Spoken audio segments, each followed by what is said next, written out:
Assalamualaikum warahmatullahi wabarakatuh. Hari ini kita akan melanjutkan materi tentang kesebangunan dua segitiga. Kalau yang lalu kita bicara tentang kesebangunan dari bangun datar, sekarang kita lanjut tentang kesebangunan dua segitiga. Nah, syarat dari dua bangun atau dua segitiga dikatakan sebangun adalah, kita lihat. Syarat pertama, jika dia memenuhi syarat adalah perbandingan sisi-sisinya yang bersesuaian senilai, kemudian besar sudut yang bersesuaian sama. Kita lihat di sini, panjang AC, panjang A aksen, C aksen, ada ini 5, AB 6, A aksen, B aksen 6A, BC 4, B aksen, C aksen 4A. Artinya kelipatan dari 4 ya. Berapapun panjangnya ditarik, A-nya bisa diganti dengan 2, 3, 4 dan seterusnya. Kemudian kita lihat di sini bahwa perbandingkan antara A aksen B aksen per AB sebanding dengan B aksen C aksen berbanding BC, dan A aksen C aksen berbanding AC itu adalah sama dengan A kelipatannya. Ya. Kemudian besar sudutnya, kalau kita perhatikan bahwa sudut-sudut antara sudut A dengan A aksen itu sama, B dengan B aksen, sudut C dengan sudut C aksen. Jadi dua syarat inilah dipenuhi agar dikatakan sebagai dua segitiga yang sebangun. Ya. Dan lanjut, kita ambil coba contoh. Pada gambar di samping kita lihat antara QR dengan ST sejajar. QR dengan ST adalah sejajar. Buktikan bahwa segitiga QRP dan segitiga TPS yang warna kuning dengan warna biru itu adalah sebangun. Kemudian teruskan perbandingannya.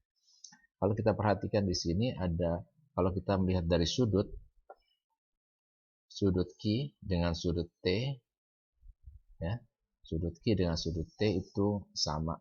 Kenapa sama? Karena dia adalah dalam berseberangan. Begitu juga antara sudut R dengan sudut S. Itu juga sama karena dia dalam berseberangan. Kemudian satu lagi bisa kita lihat di sini sudut QPR dengan sudut SPT itu sama karena dia bertolak belakang. Nah, sudut-sudutnya sudah sama. Kalau sudut sudah sama berarti sisi-sisinya bersesuaian. Kita lihat di sini ya, ini saya tuliskan tanda-tandanya ini. Nah, ini sama. Nah, ini tadi saya katakan dia berseberangan dalam antara Q dengan T, kemudian antara R dan S dalam berseberangan, satu lagi antara QPR dengan sudut TPS bertolak belakang. Nah, karena segitiga ini dikatakan dia karena sudutnya sudah sama besar, kita sudah bisa menentukan bahwa antara segitiga QRP dan segitiga TPS itu adalah sebangun. Sebenarnya kita dengan cukup dua sudut saja ini sama, berarti sudut ketiganya pasti sama. Ya. Kemudian sisi yang bersesuaian kita lihat posisi sudutnya. Di sini ada titik bintang QR dengan ST, ya. QR dengan ST. Kemudian di sini ada PR atau RP dengan PS, ya. RP dengan PS, kemudian antara QP dengan PT. Inilah sudut-sudut yang bersesuaian. Dengan mengetahui perbandingan sisi yang bersesuaian, maka kita akan bisa menghitung nilai atau panjang-panjang sisi yang akan ditanyakan. Ya, itu adalah berkenaan dengan pembuktian daripada dua segitiga dikatakan sebangun. Kita lihat contoh berikutnya. Perhatikan gambar berikut. Jika segitiga ABC sebangun dengan segitiga AEF ABC yang kecil ini dibanding dengan AEF yang segitiga besar, tentukan nilai C dan D. Ingat, kalau sudah diketahui dalam soal itu dikatakan sebangun, kita tidak perlu membuktikan apakah dia dengan sudut itu sama atau berbanding dan sebagainya, tidak perlu. Kenapa? Karena sudah ditentukan sebangun. Kita tidak usah harus membuktikan. Jadi cukup mencari apa yang diminta. Tentukan nilai C dan D. Kita lihat, kita bandingkan kalau kita ambil segitiga ini. Ini saya buat segitiga kecil dengan segitiga besar ya. Ini A, ini B, ini C, ini A, ini E, dan ini F. Kita bandingkan yang sebanding. AB ya, ini AB akan sebanding dengan AE. AB, yang penting ini dulu, AB sebanding dengan AE. Kemudian juga dia sama dengan AC sebanding dengan AF. AC sebanding dengan AF. Sama juga dengan BC sebanding EF. BC sebanding EF. Nah, setelah ini kita tuliskan angka-angkanya. AB itu 6, AE itu adalah 6 ditambah C, AC-nya itu adalah 5 dibanding 10, AF-nya. Oh, AF-nya bukan 10, 5, 10 jadi 15. Ya. Dari A ke F ya, ini 5. 5 dengan 10 berarti 15. Kemudian BC-nya adalah 4. EF-nya adalah diketahui D. Nah, dari 3 perbandingan ini kita bisa mencari nilai-nilai yang ditanyakan. Kalau kita lihat ada titik C, ada D. Di sini ada 1 yang diketahui. Ini yang jadi patokan ya. Jadi kita bandingkan ini dengan ini. Kita kali silang 6 kali 15, 6 kali 15 sama dengan 6 tambah C dikali 5. Ini dapat 90 sama dengan 6 kali 5 30, C kali 5 adalah 5C. Berarti ini 5C sama dengan 90 kurang 30. Sama dengan 60, berarti C kita dapatkan 60 bagi 5. Sama dengan 12. Oke, C-nya dapat, tinggal kita cari D. Tadi kita ini banding ini, sekarang kita mencari D. Kita bandingkan dengan ini. 5 per 15 sama dengan 4 kali D. Jadi 5 kali D sama dengan 15 kali 4. Jadi D sama dengan 15 kali 4. 60 dibagi 5. Sama dengan 12 juga. Jadi D-nya 12. C-nya juga 12. Oke, kita lanjut. Ada contoh lagi. Nah, penerapan sederhana dalam kesebangunan ya, dalam keseharian. Ada seorang siswa tinggi badannya di sini 150 cm. 150 cm menghadap tiang bendera. Panjang bayangan siswa adalah 2,5. Jadi panjang dari kemari adalah 2,5. 2,5 meter. Kalau ini 150 cm berarti 1,5 meter. Ya. Panjang bayangan tiang bendera adalah 6. Ini tiang benderanya. Bayangannya adalah ini. Ini adalah 6 meter. Yang ditanya adalah tentukan tinggi tiang ini. Katakanlah ini T. Jadi sebelum menjawab ini kita harus tahu dulu langkah-langkahnya. Kita lihat antara siswa ini atau pelajar ini dengan tiang bendera ini kita lihat membentuk sebuah segitiga, dua segitiga yang sebangun. Di mana ini sudut-sudutnya sudah sama ya. Ini sudut ini dengan sudut ini ya. Sehingga kita bentuk yang jadi patokan yang kita harus perhatikan adalah mana yang menjadi patokan daripada mengerjakan soal ini. Kalau kita perhatikan di sini segitiganya yang menjadi patokan, katakanlah ini kalau ini saya tulis A, ini B, ini C, ini D, ini E. Tentu yang menjadi patokan adalah E-nya. Ya, jadi nanti ini. Ya, kita karena yang dicarinya adalah tinggi tiang, kita bandingkan yang sudah diketahui saja. Yaitu panjang ini ED banding EB ya, nanti ED banding EB sama juga dengan panjang DC dibanding panjang BA atau AB.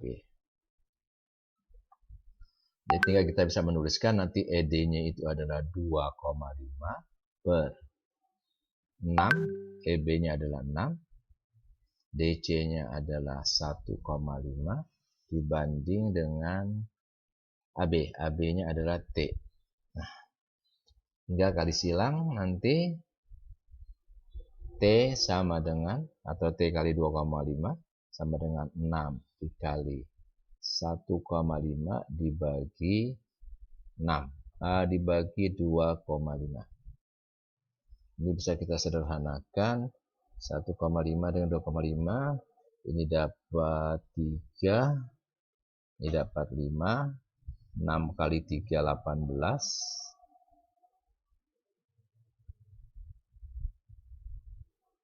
18 bagi 5, 3,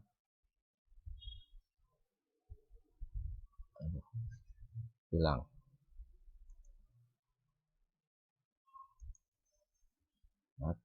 3, kita dapat 3,6. Ya, ini jadi 3,6. Jadi tinggi dari bendera ini adalah, tinggi tiang bendera ini adalah 3,6. Ya, mungkin kita lihat ada di sini ada slide yang ada jawabannya. Wah, sudah ada ini. Ya. Ini pembandingnya tadi dari gambar yang saya sampaikan tadi. Di sini dijadikan sentimeter ya. Ini sentimeter. Tadi dituliskan ini EC ya, CE banding EB ya, ini banding ini, atau balik boleh, CB banding CE, kemudian ED banding AB, atau kebalikan AB banding ED ya. Kita dapatkan sama hasilnya ini. Kalau ini tadi dalam bentuk sentimeter, kalau tadi yang saya sampaikan dalam bentuk meter, ini 360 cm, kalau dibuat meter jadi 3,6. Baik, kita lanjutkan lagi tentang segitiga yang sebangun ini. Nah, sekarang kita perhatikan kesebangunan dalam segitiga siku-siku. Jadi lanjutannya. Kalau tadi segitiganya sembarang, kita khusus dalam segitiga siku-siku. Kita perhatikan. Di sini ada segitiga KLM ya. Kalau kita perhatikan ada berapa segitiga? Kita akan dapatkan di sini ada 3 segitiga ya. Walaupun terlihatnya 2, ternyata ada 3. Yang pertama ini KNM atau MNK, kemudian yang kedua ada KNL, yang ketiga adalah segitiga KLM. Nah, kalau melihat dari sudut-sudut yang ada, menunjukkan bahwa antara ketiga-tiganya ini, segitiga ini menunjukkan 3 segitiga yang saling sebangun ya, karena sudut-sudutnya sama semua ya. Seperti ini kita lihat sudut-sudutnya sudah sama ya, ada tanda 2 biru dan seterusnya, ini semuanya ada siku-sikunya masing-masing sama semua. Nah, sekarang kita bandingkan, karena antara ketiga segitiga ini saling ya, saling sebangun ya, saling sebangun, ini dengan ini juga sebangun. Kita perhatikan. Yang pertama tentang, kita lihat ini.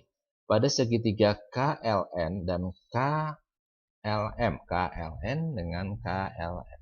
KLN ini KLN dengan KLM yang ini ya, 2 segitiga ini. Yang kuning dengan yang hijau. Coba kita bandingkan dengan melihat sudut-sudutnya. Kita lihat sudutnya. KL banding LM. KL, ini KL. Kita lihat sudutnya. KL dengan LM, ini sebanding. Ini dengan ini sebanding. Ya. Kemudian KN dan KM. KN ini ada siku-siku dan yang biru ini ya. KN dengan KM, ini dengan ini. Kemudian ada LN dengan KN, yaitu LN ini dengan KL. Nah, kalau kita lihat di sini ada dua sisi yang sama ya. Kalau kita perhatikan di sini ada 2 sisi yang sama, yaitu ya KL. Nah, ini kalau kita perhatikan sih ada KL, ini ada KL. Kalau ini kita singkirkan dulu ya, kita hilangkan, kita akan mendapatkan suatu persamaan. Kita lihat bahwa KL kali KL kali silang sama dengan LM kali LN. Ya, KL kuadrat sama dengan LN kali LM.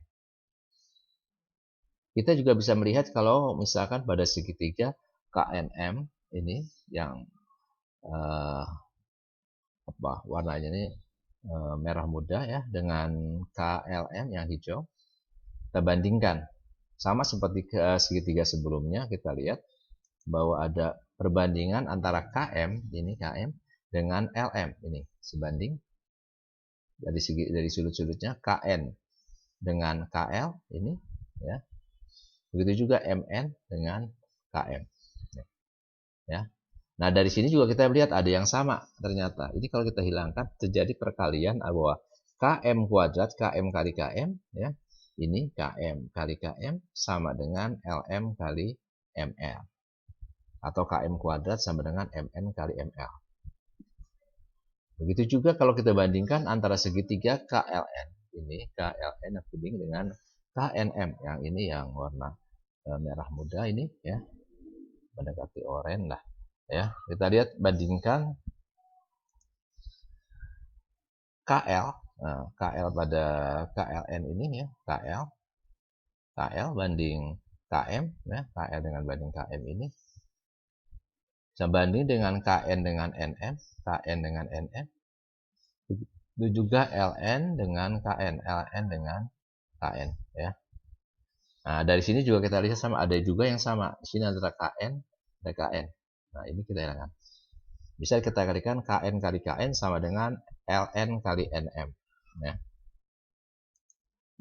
Nah, kalau kita perhatikan dari segitiga asal ini, dengan melihat temuan-temuan seperti ini, kita bisa mengambil suatu kesimpulan walaupun bukan ini rumus, tapi untuk memudahkan.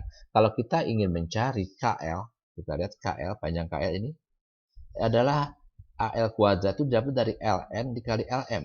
LN kali LM ya. LN kali LM. Begitu juga untuk mencari KM. MN kali ML. MN kali ML ya. Begitu juga untuk cari KN. KN jatuh kemari Jawa ke NM kali NL. Nah, ini sering menyebutnya mungkin rumus air mancur atau muncrat dan sebagainya karena dia jatuh ke kiri ke kanan. Begitu juga ini jadi KM, MN, ML dari KL, LN, LM ya. Nah, sekarang kita coba dengan mengerjakan soal yang berhubungan dengan kesebangunan dalam segitiga siku-siku. Kita ambil sebuah contoh. Ini contoh hitung panjang KN, KM, KL. Nah, dari soal ini kita lihat panjang yang diketahui hanya panjang MN 16, panjang NL 9. Yang ditanya adalah panjang KN. Nah, KN kan. KN itu adalah ini, berarti KN ini tinggal jatuhkan aja, KN jatuh ke NM ke NL ya. Nah, jatuhnya gitu. Kemudian KM juga begitu, KM itu adalah ini, jatuh ke MN ke ML.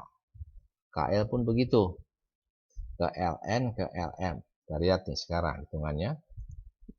Nah, yang KN ini pertama ya, jatuh ke NM 16, jatuh ke LN adalah 9, 16 kali 9 144, karena yang ditanya adalah KN bukan KN kuadrat, maka diakarkan.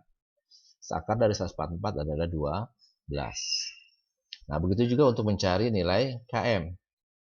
KM ini jatuh ke ML, ya ke MN lalu ke ML. 16 MN-nya, ML-nya 25. 25 dari mana? Karena ini 16, ini 9. 16 dengan 9, 25, dapatnya 400. Ini baru masih kuadrat, KM-nya berarti akar dari 420 cm. Selanjutnya KL. KL juga LN kali LM. 9 kali 25, LM-nya adalah 9 tambah 16, dapat 225. KL-nya adalah akar dari 225, 15. Nah, jadi nanti intinya bahwa dalam pengerjaan kita patokan adalah seperti ini aja. Nanti mungkin bisa jadi yang diketahuinya itu bukan 16 dan 9 ini, mungkin yang diketahui KL-nya, yang ditanya mungkin ininya ya, atau sebaliknya dan seterusnya. Ya, mudah-mudahan ini bisa dipahami ya. Selanjutnya nanti kita mencoba lagi mengerjakan soal-soal yang berhubungan dengan soal latihan tersebut ya, yang ada di buku paket. Dicoba kerjakan soal latihan halaman 255 sampai 256, nomor 2, 4, 6, 7, 8 dan 9. Oke, silakan mengerjakan. Selamat mencoba. Terima kasih. Assalamualaikum warahmatullahi wabarakatuh.